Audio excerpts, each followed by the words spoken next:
எல்லாருக்கும் ஒரு நல்ல மாலை வணக்கம். படம் பார்த்துருப்பீங்க, உங்கள் எல்லாருக்கும் பிடிச்சிருக்குன்னு நம்புகிறேன்.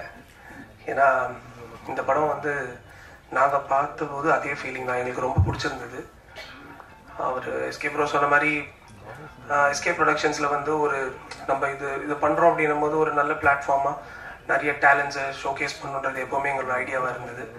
இந்த படம் பார்த்த உடனே இந்த படம் பண்ண மாதிரி எந்த படம் பண்ண போகிறோம் அப்படின்ற மாதிரி நாங்கள் பேசிகிட்டு இருந்தோம். அண்ட் இந்த படம் வந்து இப்போ நம்ம இன்டர்நெட்டோ மொபைல்ஸோ இல்லாத ஒரு காலகட்டத்தில் எப்படி இருந்தாங்க, எவ்வளோ நிதானமாக இருந்தது வாழ்க்கைன்றதை வந்து ரொம்ப அழகாக பண்ணியிருந்தாங்க. இப்போ எல்லாருமே வந்து ரொம்ப வேகமாக ரொம்ப ஃபாஸ்ட் பேஸ் லைஃப் வாழ்ந்துகிட்டு இருக்கோம். ஸோ இது வந்து நம்மளுக்கு பார்க்கும் போதே இப்படி இருந்திருக்கோம்ல, எவ்வளோ நல்லா இருந்திருக்கு அப்படின்ற ஒரு ஃபீலிங் வந்தது. ஸோ இது இன்னும் வைடர் ஆடியன்ஸ்க்கு காமிச்சு எல்லாருக்கும் அது பிடிக்குன்ற நம்பிக்கையில் தான் இந்த படத்தை ப்ரெசென்ட் பண்ணலாம் அப்படின்ற ஒரு இது. அண்ட் இந்த படம் பீரியட்ல பண்ணதுனால அவர் கமலஹாசன் சார் வந்து பேசும்போது சொல்லுவார் அது என்னெல்லாம் அவங்க எப்படி கஷ்டப்பட்டு பண்ணாங்க அப்படின்னு. ஸோ இதில் ஒர்க் பண்ண எல்லாருக்குமே வந்து ஒரு பெரிய thanks. Being the DOP department, art direction, costume and அந்த 5 லிட்டில் சூப்பர் ஸ்டார்ஸ், அவங்க பெர்ஃபார்மன்ஸ்லாம் எனக்கு ரொம்ப பிடிச்சிருந்துச்சு. அந்த கிணத்துக்குள்ள பேசுகிற சீன் எனக்கு ரொம்ப பிடிக்கும். ஏன்னா கரெக்டாக அப்போ அழகாக வந்து ஒரு இன்னொருத்தவங்க சைக்கிள் ஓட்டிகிட்டு போவாங்க, அது எனக்கு ரொம்ப பிடிச்ச சீன் வேறு. அவங்களோட பெர்ஃபார்மன்ஸ் எல்லாமே எங்களுக்கு ரொம்ப பிடிச்சிருந்தது. அண்ட் அகேன் த என்டையர் மெக்லைட்ஸ் டீம், அவங்களுக்கும் ரொம்ப thanks for being part of this film. And இவர் காளி வெங்கட் சார், நாங்கள் வந்து டான் ஷூட்டிங் ஸ்பாட்லலாம் நல்லா ஜாலியாக சிரிச்சு பேசிக்கிட்டு விளையாடிட்டு இருப்போம். ஸோ அவர் வந்து நீங்கள் பார்த்துருப்பீங்க, எங்களுக்கு ரொம்ப அகேன் ஒரு பயங்கரம். நாங்கள் சொல்கிறதுக்கு இல்லை, பட் அவர் அருமையான படங்களும் பண்ணிட்டு வராரு. அண்ட் இந்த படத்தோட பெரிய ஸ்ட்ரென்த்தாக வந்து நிச்சயமாக வந்து ஆப்வியஸாக Kamal Haasan sir and Savitha ma'am, அவங்க 2 பேரும் சேர்ந்து உண்மையிலே இது பின்னாடி நிறைய கஷ்டப்பட்டுருக்காங்க. அண்ட் அது நீங்கள் படம் எனக்கு என்ன ரொம்ப சந்தோஷமா இருந்துச்சுன்னா, இந்த படத்தை நான் என் பையனோட பார்த்தேன். அவன் அடுத்த நாள் வந்துட்டு எங்கள் பையன் அம்மாவோட பார்த்தேன். எங்கள் அம்மா வந்து படம் பார்த்துட்டு நைட்டு 2லேருந்து 3 மணி வரைக்கும் அவங்களோட சைல்டுஹுட் பேச ஆரம்பிச்சிட்டாங்க. எனக்கு தூக்கமாக வருது, பட் அவங்க பேசிக்கிட்டே இருக்காங்க. நான் அடுத்த நாள் அவருக்கு சொன்னேன், இந்த மாதிரி படம் பார்க்குறவங்க எல்லாருமே நினச்சி பேசிக்கிட்டே இருந்தாங்கன்னா உண்மையிலேயே நீங்கள் செம்மையாக பண்ணியிருக்கீங்க, அதாங்க ரிசல்ட் அப்படின்னு நாங்கள் பேசிகிட்டு இருந்தோம். அண்ட் என் பையனும் வந்து அவரோட பேலன்சிங் வீலெல்லாம் எடுத்துட்டு 2 வாட்டி கீழே விழுந்து அப்புறம் திருப்பி மாட்டிட்டான். ஸோ இந்த மாதிரி வந்து அந்த ரிசல்ட் வந்து நமக்கு பார்க்கும்போது ரொம்ப சந்தோஷமாக இருந்தது. ஐ ஹோப் நீங்கள் அண்ட் ஒன் லாஸ்ட் எங்கள் ஜிப்ரான் சார், இந்த ஃபிலிம் இந்த ஒரு ஹம்பிள் எஃபர்ட்டை அவர் பார்த்து பிடிச்சி அதை ஓன் பண்ணி அவர் பண்ணியிருக்க ஒர்க் வந்து ரொம்ப சூப்பர். ஆக்சுவலாக எஸ்கே ப்ரோ வந்து நாங்கள் பேசும்போது ஆக்சுவலாக அந்த வீடியோவில் சொல்லிட்டார், அதை நான் சொல்லலான்னு இருந்து அவர் சொல்லிட்டாரு. அந்த ரிவர் கிராஸ் பண்ணும்போது இருக்க மியூசிக் வந்து நாங்கள் ரொம்ப சூப்பராக இருந்தது. So thank you for giving your amazing work for this film. And ஃபைனலாக நாங்கள் ப்ரொடக்ஷன்ஸில் பண்ணுற படத்துக்கு வந்து நீங்கள் being from Kanaa to our last film Don வரைக்கும் எங்களுக்கு நீங்கள் ரொம்ப பெரிய சப்போர்ட்டாக இருந்திருக்கீங்க. அதே மாதிரி இந்த படத்துக்கும் உங்களோட சப்போர்ட் எங்களுக்கு இருக்கும்னு நம்புகிறோம். அண்ட் இது எவ்வளோக்கு எவ்வளோ ஆடியன்ஸ் உள்ளே வர வைக்க முடியுன்றது உங்கள் கையில் இருக்குது. ஸோ உங்களோட சப்போர்ட் நாங்கள் பெருசாக எதிர்பார்க்குறோம். And thank you all again. எல்லாருக்கும் வணக்கம்.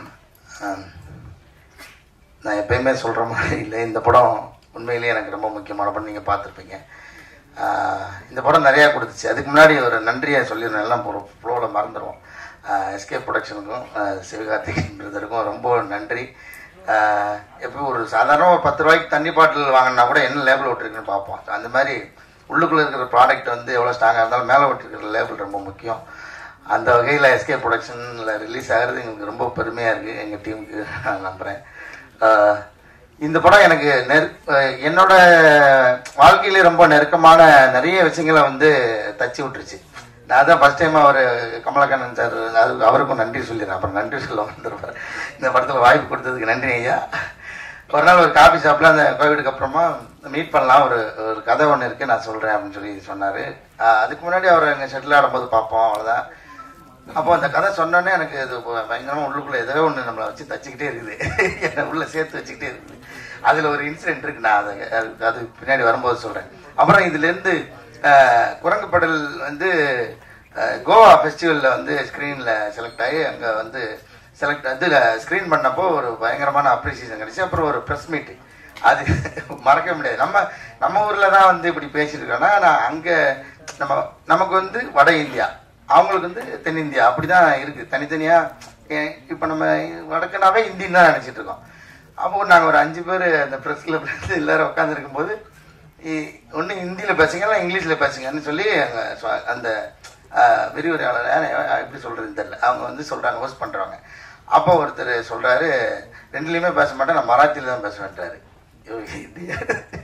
இப்படி சொல்லுவீங்களா அப்படின்ட்டு அவர் உண்மையில கடைசியில் அவரோட படத்தை பற்றி மராத்தியில் தான் பேசினார்.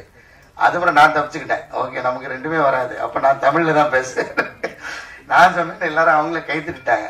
இப்போ எல்லா இடத்துலையும் இருக்குன்னு நினைக்கிறேன். நம்ம தான் வடக்கு இருக்குன்னு நினச்சிட்டு இருக்கோம். ஆனால் உள்ளுக்குள்ள அந்த ஒரு தனியாக அவங்களுக்கு இருக்கிற மொழி மேலே அவங்களுக்கு ஒரு அந்த பிடிப்பு இருக்க தான் செய்யுது. ஸோ அதை நான் அங்கே பார்த்தேன். அப்புறம் ரெட் கார்பெட்டில் நடந்து போகும்போது இது முடிஞ்சோடனே திருப்பி அடுத்த டீம் வந்து கிடா வந்தது. நான் அப்படி போனேன், இல்லை உங்களுக்கு முடிஞ்சிச்சு போங்க, நீங்கள் அவ்வளோதான் முடிஞ்சிச்சு. அந்த அவங்க அந்த ஹோஸ்ட் சொன்னாங்க, இல்லை நான் இந்த படத்துலையும் நடிச்சிருக்கேன் அப்படி. அங்கே ஒரு கன்ஃபியூஷன் ஆயிடுச்சு. ஆக்சுவலாக அந்த ஜூரிஸ்லாம் கூப்பிட்டு பாராட்டினாங்க, அதாவது நல்ல படங்களாக தேர்ந்தெடுத்துருக்கீங்க அப்படின்னு. ஆனால் உண்மையிலே சொல்ல போனால் நானாக இதை தேடி இது இப்படி எனக்கு இப்படி பிடிக்கணும், அந்த இடத்துல இப்படி ஒரு பண்ணி இப்படி காட்டிடணும் அப்படிலாம் நான் பண்ணல. யதார்த்தமாக அவங்க என்னை கூப்பிட்டு எனக்கு ஒரு வாய்ப்பு கொடுத்தாங்க. நான் இந்த இடத்துல வெங்கட்டு நன்றி சொல்லிக்கிறேன், கிடா டைரக்டருக்கும். அது மறக்க முடியாத மொமெண்ட்ஸ். அப்புறம் இதுக்குள்ளே இந்த படத்துக்குள்ளே நிறைய இடம் வந்து என்னையும் எங்கள் அப்பாவையும் வந்து கோர்த்துச்சு. எங்கள் அப்பா வந்து ஒரு கொத்தனாரு. அவர் வந்து ஒரு அவரோட சம்பளத்தில் கொஞ்சம் கொஞ்சமாக மிச்சம் வச்சு ஒரு பழைய சைக்கிள் வாங்கி தான் ரெடி பண்ணார். இந்த படத்தில் இருக்கிற மாதிரியே ஒரு சைக்கிள் கடையில் ரொம்ப நாளாக ரிப்பேர் பார்க்காம கிடந்து போன ஒரு சைக்கிளை 150 ரூபா நினைக்கிறாரு. அந்த காசுக்கு வாங்கி தான் அதை ரெடி பண்ணி அப்போ ஒரு 50 ரூபா என்னமா செலவாச்சு. அதை ரெடி பண்ணி அதில் தான் நாங்கள் சைக்கிள் கற்றுக்கிட்டோம். அதுக்கு முன்னாடி வாடகை சைக்கிள், அதுக்கப்புறம் தான் வாடகை சைக்கிள் எடுத்தோம். வாடகை சைக்கிள் ஓட்ட தெரியலன்னா கொடுக்க மாட்டாங்க, எனக்கு கீழே போட்டு உடச்சிரோன்ட்டு. இந்த சைக்கிளில் பழகிட்டு அதுக்கப்புறம் வாடகை சைக்கிள் எடுத்துலாம் ஓட்டினோம். அது இல்லாமல் நிறைய அனுபவம் வந்து எங்களுக்குள்ள இந்த கதைக்குள்ளே என்னை வந்து கோர்த்து தைச்சிச்சு. அதில் இன்னும் மறக்க முடியாத ஒன்று வந்து நான் வந்து நீங்கள் பார்த்துருப்பீங்க, அந்த சீன் சொல்லாமான்னு தெரியல. ஓகே சொல்கிறேன். அந்த பையனை அக்கா வீட்டிலேருந்து கூப்பிட்டு வரும்போது, அந்த பொண்ணு வீட்டிலேருந்து அந்த பையனை வந்து கூப்பிட்டு வரும்போது ஒரு குச்சியை அப்படி உடைச்சிட்டு அடித்து தரத்துற மாதிரி ஒன்று இருக்கும். இது வந்து எனக்கு நடந்தது. அப்போ ஸ்கூலுக்கு போகிறதுக்கு காசு கொடுக்கத்தான், டெய்லி ஸ்கூலுக்கு போகிறதுக்கு 10 காசு கொடுப்பாங்க எங்கள் வீட்டில். அதுக்கு ஏதாவது வாங்கிக்கிறதுக்கு அந்த மாதிரி நானும் எங்கள் அண்ணா, ஏன்னா எனக்கு இப்போ நான் 1வது 2வது படிக்கிறேன். அப்போ எனக்கு வந்து தனியாக ஸ்கூலுக்கு போக முடியாது. ஏன்னா எங்கள் ஊர்லேருந்து குளங்கோட்டைன்னு ஒரு இன்னொரு ஊருக்கு போனோம் ஸ்கூலுக்கு. எங்கள் ஊரில் ஸ்கூல் கிடையாது. அப்போ நடந்து போனோம், ஒரு கம்மா எல்லாம் கிராஸ் பண்ணி கம்மாக்கரை ஒரு மலம் போனேன். தனியாக போகிறதுக்கு பயமாக இருக்குன்ட்டு இப்போ எங்கள் அண்ணனோட துணையோடு தான் வந்து அந்த ஸ்கூலுக்கு போய் ஆகணும். இது வந்து வேறு வழியே இல்லை. இப்போ என்னென்னா அன்றைக்கி வந்து எங்கள் அப்பா வந்து காசு கொடுக்கல, இல்லை சில்லறை இல்லை, இப்போ இன்றைக்கி ஒரு நாளைக்கு போங்க நாளைக்கு பார்த்துக்கலான்ட்டார். இப்போது இவர் வந்து நீ போய் அந்த 2 10 காசையும் வாங்கிட்டு வந்தோம், அவனை கூட்டிகிட்டு போவேன் விட்டுட்டு போயிடுவான்றார். சரி ஒரு வழியில் திருப்பி போய் எங்கள் அப்பாட்ட இந்த மாதிரி சொல்லிட்டேன், அண்ணன் நீ அந்த 10 காசு 2 பேரும் கொடுத்தா தான் நாங்கள் போவோம் அப்படின்னு. அவர் சொன்ன மாதிரி நான் சொன்னோன்னே அங்கேருந்து அந்த துண்டு, அந்த போட்டிருக்கிற துண்டு, அவர் எப்பயுமே துண்டு போட்டுப்பார் எங்கள் அப்பா. ஸோ அந்த துண்டை எடுத்துக்கிட்டு விரட்டினாரு. அப்படியே விரட்டும் போதே ஒரு கிட்டத்தட்ட ஒரு 3 கிலோமீட்டர் இருப்பாங்க. அங்கே பிடிச்ச ஓட்டம் ஸ்கூல் கேட்டு வரைக்கும் திரும்பி பார்க்காம ஓடினான். அப்போ ஒரு வந்து அந்த ஓட்டத்துக்கு காரணம் வந்து பின்னாடி ஒரு துத்தி செடின்னு ஒரு செடி இருக்கும். அந்த செடியை உடைச்சி அந்த குச்சி எடுத்துகிட்டு விரட்டினாரு பாருங்க. அதில் அடித்த பயங்கரமாக வலிக்கும். ஆனால் அவர் அடிக்கல, எடுத்து உடைச்ச உடனே பிடிச்ச ஓட்டம் தான். 3 கிலோமீட்டர் தாண்டி ஸ்கூல் கேட்டில் போய் தான் நின்னான். அந்த மாதிரி நிறைய விஷயங்கள் வந்து இந்த படம் வந்து என்ன தச்சு வச்சிருச்சு உள்ள. அப்படிதான் எங்கள் அப்பா வீட்டில் இருந்த ஒரு சின்ன சின்ன குணாதிசயங்கள் தான் இதுலையும் தெரிஞ்சுருக்காங்க. அப்புறமா பார்த்தா எங்கள் அப்பா எனக்கு ஒரு டீனேஜ்லாம் வந்ததுக்கப்புறம் எங்கள் அப்பா ரொம்ப ஃப்ரெண்ட் ஆகிட்டார். ஃப்ரெண்டுனா பயங்கர ஜாலியான ஃப்ரெண்ட் ஆகிட்டார். அப்படியும் ஒரு மாறிடுவார்னு நினைக்கிறேன். கடைசியில் அப்படி தான் மாறி இருப்பாருங்க. சைக்கிள் கற்றுக் கொடுக்குறாங்க. எனக்கு ரொம்ப முக்கியமான படம். ஒரு கோரிக்கையாகவே நான் வைக்கிறேன், இந்த படத்தை நீங்கள் எல்லாருக்கும் கொண்டு போய் சேருங்க அப்படின்னு. சேர்த்துருவீங்க, அது உங்கள் கடமையாக எடுத்துக்கீங்கன்னு நம்புகிறேன். ரொம்ப நன்றி. தேங்க்யூ ஸோ மச் எல்லாருக்கும். தேங்க்ஸ் சொல்லணும். ஏன்னா அவர் இல்லைன்னா இந்த ப்ராஜெக்டில் நான் இல்லை. ஏன்னா அவர் திடீர்னு கால் பண்ணிவிட்டு ஃப்ரெண்டு ஒருத்தர் ஒரு படம் பண்ணியிருக்காரு, நீங்கள் பாருங்க அப்படின்னாரு. இல்லைங்க நான் கொஞ்சம் பிஸியாக இருக்கேன், என்ன படம் மியூசிக் இல்லை அதான் கிடையாது, நீங்கள் சும்மா பாருங்க அப்படின்னு தான் சொன்னார், வேறு எதுவுமே சொல்லலை. சரி ஓகே, நான் படம் பார்த்த உடனே பயங்கரமாக ரொம்ப கனெக்ட் ஆகிடுச்சு. அதான் நிறைய பேர் சொன்ன மாதிரி நம்ம ஒரு மீசை முளைக்கிறதுக்கு முன்னாடி நம்ம பெரிய பையன் ஆகிட்டோம் அப்படின்னு சொல்கிற ஒரு விஷயம் வந்து சைக்கிள் ஓட்டுறது. ஸோ அது அந்த கனெக்டிவிட்டினால தான் டக்குன்னு நான் பேச ஆரம்பிச்சு. அப்புறம் பிரம்மா கிட்ட ரொம்ப நேரம் நான் பேசிகிட்டே இருக்கேன், இல்லைங்க படத்தில் இது நல்லா இருக்கு அது நல்லா இருக்கு அப்படின்னு. அப்புறம் அவர் சைலண்டாகவே இருந்தார். அப்புறம் அவர்கிட்ட கேட்டு நீங்கள் படம் பார்த்துட்டீங்களா அப்படின்னு. அவர் இந்த படம் பார்க்கல என்னாரு. ஸோ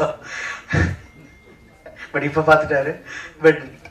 பட் ஆனால் இட்ஸ் ஒரு ரொம்ப ஒரு ஹாப்பியான ஒரு ஆக்சிடென்ட் ஆர் எப்படி வேணால் சொல்லலாம். பட் உள்ள பண்ண ஏன்னா சில ப்ராஜெக்ட்ஸ் தான் நம்ம பண்ணும்பொழுது சில நேரம் ஒரு சீன் பண்ணுறோம் அப்படின்னா கரெக்டாக அந்த சீன்லேருந்து நெக்ஸ்ட் டே அந்த சீனில் உட்காடுறோங்கும் போது அந்த சீன்லேருந்து நம்ம ஆரம்பிப்போம். பட் குரங்குப்பேட்டில் நான் நிறைய தடவை மாட்டிக்கிட்டது என்னென்னா, ஒவ்வொரு தடவையும் பண்ணும்போது முன்னாடி பண்ண சீனோட மியூசிக் எப்படி இருக்குது அப்படின்னு சொல்லிட்டு ஃப்ளோவில் பார்த்துக்கிட்டே வரும்போது, ஸோ அந்த ஜேர்னி வந்து எனக்கு ஒவ்வொரு தடவை ரிவைண்ட் பண்ணும்பொழுதும் ஸ்டாப் பண்ணவே முடியல.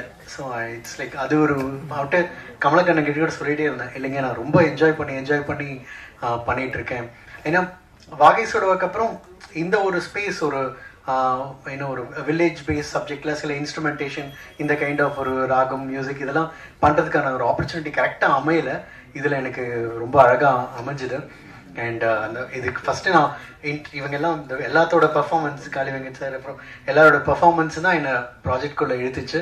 And I am really glad actually. And cinematography ரொம்ப பிகாஸ் இப்போ ஒருத்தர் சொன்னார், இல்லைங்க ரொம்ப இன்டர்நேஷ்னல் ஸ்டாண்டர்டில் இருக்குது அப்படின்னு. ஸோ அதுக்கு என்ன சொல்கிறது, உங்களோட சப்போர்ட் வேணும்.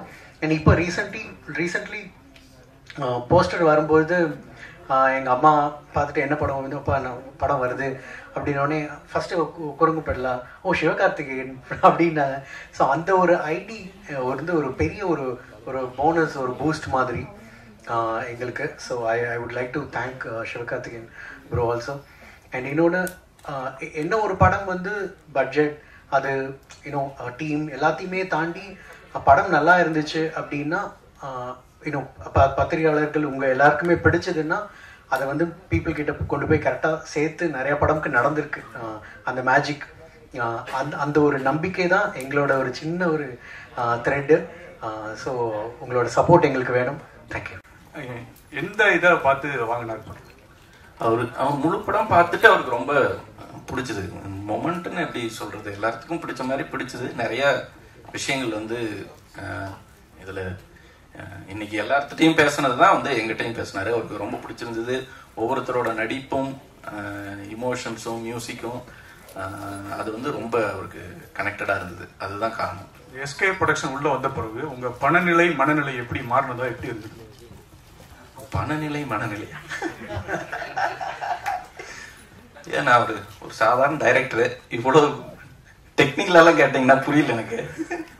மனநிலையா சந்தோஷமா இருக்குதுங்க. ஒரு படத்தை எடுக்கிறோம், அந்த படம் வந்து பரவாயில்ல போய் எல்லாத்துக்கும் பாத்துருவாங்க. ஏன்னா பெரிய சிக்கல் என்னன்னா, இப்ப மதுபான கடையில என்னோட அனுபவம், படம் நல்லா இருக்குது ஆனா எங்க போய் பாக்குறதுன்னு தெரியலன்னு கேட்டு இருந்தாங்க. இந்த படத்தை பாத்துருவாங்க, அப்புறம் நல்லா இருக்கு நல்லா இல்லைங்கிறது அவங்க சொல்லலாம். பார்க்காமயே யாரு பாராட்டினாலும் அது வருத்தமா தான் இருக்குது, திட்டினாலும் வருத்தமா தான் இருக்கு. அதனால இந்த தடவை எல்லாரும் பாத்துருவாங்க. அதனால அந்த வகையில மகிழ்ச்சியா தான் இருக்கிறேன். எல்லாரும் பார்த்துட்டா பணநிலை நல்லா இருங்கயா.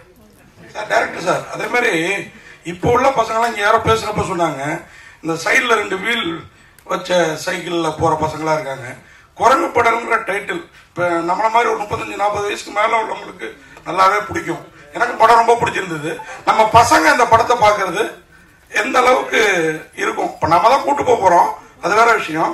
ஆனா வேற ஏதாவது டைட்டில் இருந்தா இன்னும் அவங்கள ரீச் பண்ணிருக்குமே அப்படிங்கிறது கேள்வி. ஐயா, இது வந்து நம்மெல்லாம் நம்ம பசங்கிட்ட சொல்றதுக்காகவே எடுக்கப்பட்ட படம் தான். நான் எப்படி சைக்கிள் ஓட்டினேன்னு இப்ப நமக்கு என்னன்னா, நம்ம பசங்களுக்கு எது சொன்னாலும் அவங்களுக்கு புரியவே மாட்டேங்குது. அது வந்து நான் இந்த ப்ரொடக்ஷன்லயே ஷூட்டிங்லயே பார்த்தேன். இப்ப படத்திலேயே ரொம்ப கஷ்டமா இருந்த விஷயம் வந்து எல்லாம் கேட்பாங்க எவ்வளவு கஷ்டப்பட்டீங்கன்னு. இந்த 5 பேருக்கு அந்த காலகட்டத்தை புரிய வைக்கிறது எனக்கு ரொம்ப கஷ்டமா இருந்தது. அதுக்கு நான் ஒரு டூல் கிரியேட் பண்ணி கொடுத்துருக்கேன். இப்ப நீங்க வந்து நாங்கெல்லாம் எப்படி வாழணும் தெரியுமா, நாங்க எப்படி கஷ்டப்பட்டோம் தெரியுமான்னு சும்மா வாயில சொல்லாம இந்த படத்தை காமிச்சிங்கன்னு வச்சுங்க, ஓஹோ நல்ல வேலை அந்த வருஷம் அப்போல்லாம் நம்ம இல்ல அப்படின்னு அவங்க நினைச்சுப்பாங்க. நம்மள வந்து சந்தோஷமா பார்ப்பாங்க, பரவாயில்ல இதெல்லாம் தாண்டி வந்து நம்மளை இவ்வளவு நல்லா வச்சிருக்கிறாங்கன்றது. கண்டிப்பா. அதே மாதிரி நம்ம ராசியாகப்பன் அவர் வந்து 2-3 படங்கள் டைரக்ட் பண்ணியிருக்காரு. அதை விட இந்த கதை இந்த படம் வெற்றி பெற்று இருக்குது. என்ன கேட்டா நான் சொல்லுவேன், அவர்கிட்டயே சொல்லிட்டாத. ஆனா அவர் மேடையில பேசுறப்போ என் பையன் இப்ப நியூயார்க்ல இருக்கான், ஆனா நான் இன்னமும் வறுமையில இருக்கேன் அப்படின்னாரு. இப்ப சிவகார்த்திகேயன் படத்துக்குள்ளார வந்திருக்கிறாரு. 5000 அப்பவே ஆனந்த விடல்ல வாங்கினதா சொன்னாரு. நீங்க இன்னும் சன்மானங்கள் இதெல்லாம் என்ன? ஏன்னா சிவகார்த்திகேயன் வேற இப்ப வந்திருக்கிறாரு இல்லையா ஐயா? அவரு சைக்கிள் வாங்கி கொடுக்கறப்ப வறுமையில இருந்தாருங்க, இப்போ வறுமைன்னு சொன்னாரு. அவரு அமெரிக்கால பையனை வச்சுட்டு அவரு எடுத்து கொடுக்குறேன். ஓகே,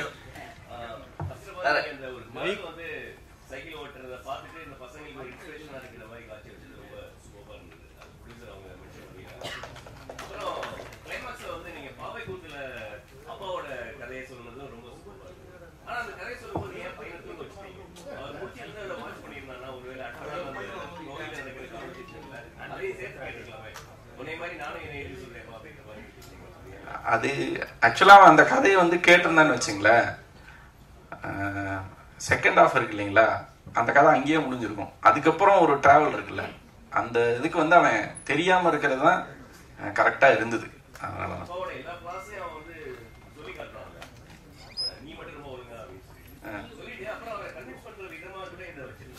இல்ல, அவனுக்கு ஏன் அவர் சைக்கிள் ஓட்டல, அவருக்கு அதுல பயம் இருக்கிறது தெரிஞ்சிருச்சுன்னா அப்புறம் அவர்கிட்ட நீ ஒழுங்கானு கேட்கறதுக்கான நியாயமே இல்லாம போயிருது இல்லைங்களா?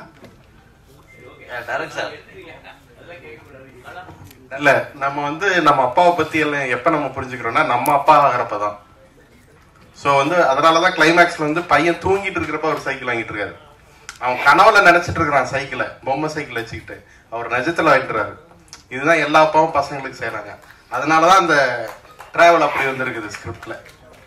அப்படிதான் நான் கன்சியூவ் பண்ணிக்கிட்டேன் படத்தை. இங்க படம் வந்து யதார்த்தமா இன்னைக்கு காலகட்டங்களில் எல்லாருமே பசங்க பார்க்கக்கூடிய படமா எடுத்துருக்கீங்க. பட் ஆனா இது மக்கள்கிட்ட எப்படி கொண்டு போய் ரீச் பண்ண போறீங்க? ஏன்னா இதே மே 3 அரண்மனை 4 ரிலீஸ் ஆக போகுது. அதுக்கும் அதிகமான மக்கள் அதுல வந்து நட்சத்திர பட்டாளங்களா உள்ள வரதுனால நீங்க எப்படி இதை கொண்டு போய் மக்கள்கிட்ட சேர்க்க போறீங்க? எப்படி உள்ள வருவாங்க? ஏன்னா இன்னைக்கு படம் பார்க்கறதுக்கு ஒரு விஜய், அஜித் அந்த மாதிரி இருந்தாதான் உள்ள வருவோம் அப்படின்ற இதுதான் சுச்சுவேஷன் தான் போயிட்டு இருக்கு. ஏன்னா ரீ ரிலீஸ் படங்கள் தான் இன்னைக்கு ஓடிட்டு இருக்கு தெரியும். இதை எப்படி நீங்க ரீச் பண்ணலாம்? ஐயா, மஞ்சுமோல் பாய்ஸ்ல யாருங்க நடிச்சாங்க? பிரேமலு நமக்கு யாரு தெரியும்? காந்தாரா வந்தப்ப நமக்கு யார தெரியும்? அரண்மனை 4 வெற்றி பெற வாழ்த்துக்கள்ங்க. பெரிய மரங்கள் இருக்கிற இடத்துல சிறு செடிகளும் சின்ன சின்ன பூச்செடிகளும் இருக்குதான் செய்யும். நான் வந்து அந்த மாதிரி பூச்செடி மாதிரி வந்திருக்கோம். கண்டிப்பா நீங்க எல்லாம் இருக்கிற நம்பிக்கையில தான் வந்திருக்கோம். கரெக்டா சொல்லணும்னா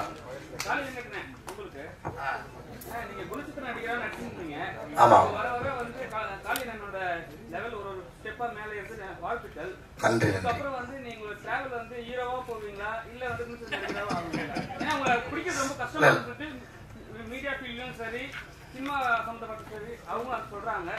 இல்ல, பிடிக்கிறது கஷ்டமானலாம் இல்லை. எனக்கு ஷூட்டிங் இல்லாத டைம்ல மீடியா சந்திச்சிரு யாரும் இன்டர்வியூ கொடுத்துட்டு தான் இருக்கேன். இல்ல இல்ல இல்ல, நான் அதனாலதான் இன்டர்வியூ கொடுத்தீங்களே. இல்ல இல்ல, அதான் ஐயா கிட்ட சொல்லிட்டு நான் அந்த பிரஸ் மீட்டுக்கு கண்டிப்பா நான் வர்றேன், ரொம்ப நாள் ஆச்சு எல்லாரும் மீட் பண்ணிட்டு நான் வரேன்னு சொல்லிட்டு தான் வந்தேன். ஹீரோ இப்ப நீங்க பாத்தீங்கல்ல, இதுல என்ன ஹீரோ மாதிரியா என்ன பார்த்தேன்? ஐயோ அப்படிலாம் இல்ல. இது அந்த கதாபாத்திரம் என்ன சொல்லுதோ, டைரக்டர் என்ன சொல்றாரோ அதை பண்றதுதான். அந்த அந்த கதாபாத்திரோட அந்த அந்த நீளம் அளவு இருக்கு இல்லையா, அது ஒருவேளை பெருசா இருக்கலாம், அவ்வளவுதான். மற்றபடி எனக்கு அந்த ஸ்டார் அப்படின்ற நம்பிக்கை எனக்கு இல்லை. ரொம்ப நன்றி. Last question. பிரம்மா சார், நீங்க தமிழ் சினிமால குழந்தைகளுக்கான படமே வரதில்லை, நம்ம வேற மாதிரி எடுக்கும் அப்படிங்காங்க. நம்ம தமிழ்ல வந்து ரொம்ப கொண்டாடுற படம் வந்து அஞ்சலி. அது உங்க பார்வையில குழந்தைகளுக்கான படமா இல்லையா? இல்லையே சார். என்ன காரணம் சொல்லு? அது குழந்தைகளுக்கான படம் சொல்ல முடியாது. குழந்தைகளை பத்தின படம், குழந்தைகளை பத்தின படம். நம்ம அடல்ட்ஸாவும் நிறைய பேர் என்ஜாய் பண்ணாங்க. அதுல என்னன்னா நிறைய குழந்தைகள் இருந்தனால அந்த குழந்தைங்களோட குழந்தைங்களா பார்த்து என்ஜாய் பண்றதுக்கு நிறைய குழந்தைகளா நம்ம இருந்தோம் அப்போ அந்த டைம்ல. அப்ப போய் பார்த்தோம். ஆனா குழந்தைகள் பார்த்து என்ஜாய் பண்றதுக்கான படங்கள் ஏகப்பட்ட படங்கள் இருக்கு. அதாவது தமிழ்ல இல்லாத மற்ற மொழிகள்ல இப்போ அனிமேஷன் மூவிஸா மட்டும் இல்லாம ரியல் கேரக்டர்ஸை வச்சு நடிக்கக்கூடிய படங்களா ரொம்ப நிறைய நல்ல நல்ல படங்கள் இருக்கு. லிட்டில் மிஸ் சன்ஷைன் ஒரு ஃபிலிம் இருக்கு. அதாவது நீ எதுவா இருந்தாலும் சரி, உன்னுடைய தகுதி என்னவா இருந்தாலும் சரி, பார்ட்டிசிபேஷன் முக்கியன்றத பத்தின ஒரு படம் அது. ஸோ இது மாதிரி நிறைய படங்கள் மற்ற மொழிகள்ல நிறைய வந்துகிட்டு இருக்கு, நம்ம மொழிகளையும் வரணும் அப்படிங்கறத நோக்கம். அதனால இந்த வித்தியாசத்தை நம்ம புரிஞ்சுக்க வேண்டிய தேவை இருக்கு. குழந்தைகளுக்கான படம்னு ஒண்ணு இருக்கு, குழந்தைகளை பற்றிய படங்கள்னு ஒண்ணு இருக்கு. அதனால நம்ம குழந்தைகளுக்கான படங்கள் நம்ம நிறைய கொடுக்குறது சொல்ல போகலாம். அது ஒரு தேவையா இருக்கிறது மட்டும் இல்ல, கமர்ஷியலா அதுக்கான ஒரு பெரிய பொட்டன்ஷியலும் இருக்கு. அது நம்ம எல்லாருமே புரிஞ்சுக்கிட்டு இருக்கு. ஏன்னா குழந்தைங்க அவ்வளவு பெரிய மார்க்கெட் இந்த ப்ராடக்ட் இல்லை, எல்லா ப்ராடக்ட்டுக்கும். அப்படியே ஒரு கமாடிட்டியா பார்த்தாலுமே கூட அதுக்கு பெரிய மார்க்கெட் இருக்கு. அந்த வகையிலேயே நம்ம நிறைய குழந்தைகளுக்கான படங்கள் பண்ணணும் அப்படிங்கிறது என்னோட தாழ்மையான கருத்து. டைரக்டர் சார், அது கொங்கு தமிழ் இந்த படத்துக்கு, ஏன்னா ராசியப்பன் கதையில கொங்கு தமிழா எனக்கு தெரியல, ஏன் தேர்ந்தெடுத்தீங்க? ரொம்ப நல்லா இருந்தது. ஆனா அந்த எச்சாங்கிறது எக்ஸ்ட்ராங்கிற மீனிங் புரியாது. நாங்க படிச்சா எனக்கு கொஞ்சம் புரியும்னு வச்சுக்கோங்களேன். அந்த மாதிரி வார்த்தைகளுக்கு இன்னும் கொஞ்சம் தெளிவா இருந்திருந்தா இன்னும் நல்லா ரீச் ஆகுமே. ஆனா கொங்கு தமிழ் பிரமாதமா இருக்குது, அந்த நெசவு அதெல்லாம் ரொம்ப நல்லா இருக்குது. ஏன் அந்த இடத்தை தேர்ந்தெடுத்தீங்க? கதைக்கலாம் தான். அது நான் பிறந்து வளர்ந்த ஏரியா, எனக்கு கொஞ்சம் ஈஸியா இருந்தது. அதை நீங்க ஏற்கனவே ரசிச்சு இருந்ததுனால அது ஒர்க் ஆகும்னு சொல்லி தான் எடுத்தாங்க. ஒரு கேரக்டர் வச்சிருந்தீங்கல்ல அந்த சைக்கிள் கடையில, அவருக்கு ஒரு படத்துல வந்து பாக்கியராஜ் எடுத்த படத்துல சிவாஜி சாருக்கு அந்த அதுக்கு ரெஃபரன்ஸ்ல இதே போட்டு இது பண்ணீங்களா? இல்ல, பொதுவாவே நான் அது ஒரு ரெஃபரன்ஸ் மட்டும் இல்ல, பாக்கியராஜ் சார் படத்துல வந்ததே ரெஃபரன்ஸ் தான். ரியலிஸ்டிக்கா நம்ம ஊர்களில் எல்லாரும் பெரும்பான்மையானவர்கள் மிலிட்டரியில இருந்து வந்தவங்க நிறைய கிராமங்கள்ல வந்து சைக்கிள் கடை வச்சிருந்தாங்க. அதுக்கு காரணம் என்னன்னா, அந்த காலகட்டத்துக்கான தொழில்நுட்பம் இருக்கு இல்லையா, அதுக்கான டெக்னாலஜியை மிலிட்டரியில இருந்தவங்களுக்கு அவங்களுக்கு பிராக்டிஸ் கொடுத்தாங்க. அமெரிக்கன் ஆர்மில இருந்து நம்ம இந்தியன் ஆர்மி வரைக்கும் மிலிட்டரியில இருந்தவங்களுக்கு சைக்கிளை ரிப்பேர் பண்றதுக்கு, சைக்கிளை கனெக்ட் பண்றதுக்கு, லாக் பண்றதுக்கு, அவசரத்துக்கு யூஸ் பண்றதுக்கான ட்ரைனிங்கை வந்து சுதந்திரத்துக்கு முன்னாடி டைம்ல இருந்து கொடுத்தாங்க.